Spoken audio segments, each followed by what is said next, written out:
Sometimes I wish that elections are not just a ploy to elect the next president, but an insurance policy to secure the future of tomorrow's generation.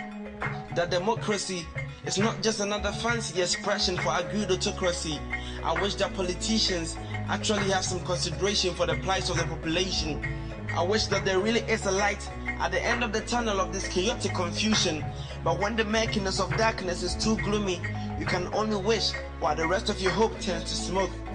They say power to the people, like the people are not just a pipeline, a means to an end. Kukumoti power, your destiny lies in your thumb. But how do you really trust your franchise when your votes are just to aggrandize its pocket? Wouldn't it be wise if you refuse to scrutinize?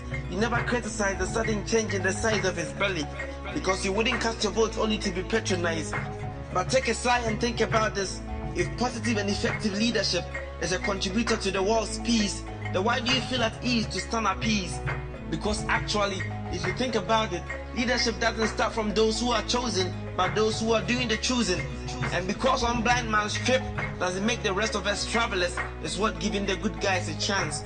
But most of you don't feel like this manifesto is convincing enough, because all these fancy ideologies may seem pretty fine, but they do not exist in your current vocabulary, because it seems I'm treating everyone equally, like life is run by some default. Like I've already forgotten that although all lives matter, when it gets to black people it's a different subject matter.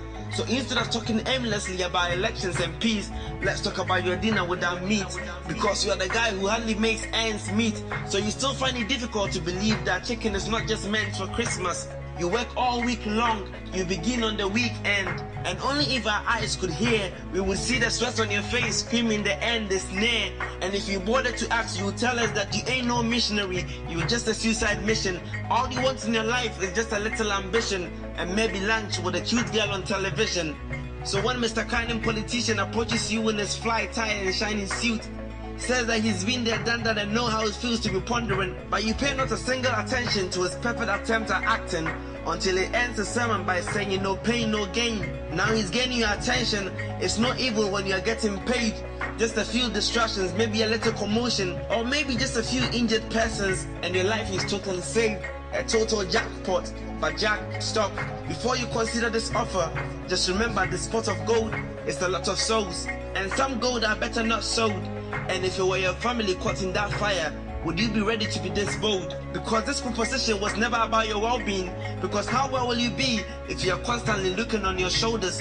And don't be quick to forget, because if you map the lines back to history, you'd realize that I speak real truth, not lies. That every war was just a little commotion until it caused a permanent distraction, and the men in suit come out clean and cute. No charred bodies or scared faces. Like faceless men, they kill without being noticed, and they face less trouble while our agony doubles. So Jack, stop.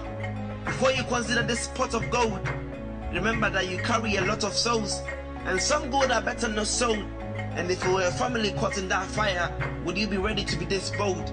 You are the peace, whether painter, pastor, patcher, philosopher, photographer, physicist, philanthropist. Whether you eat breakfast in dusted plates or golden pearls, we all make the peace. Because each one of us, like a mystery to the broken puzzle, is the missing piece. We are the society, and if peace is not achieved in idleness, then why do you then decide to pick sides by choosing to stand alone? Because whether you are the A, the L, or the 1, you are just singular, and we could do so much more if we were circular. No need to sound cliche, but a ring is a bond that can be broken. So don't choose to go left by refusing to do what's right. Let's vote beyond the length of our pocket, and don't let our conscience become a lasulala basket. Let's agree to disagree and not to be filled with greed. Let's fight for what we believe in, but not with bullets, but with ballot. After all, if you shoot me and I shoot you, whether Gonja or Fafra, whether I can or ever, we all bleed the same. Let's vote. Peace.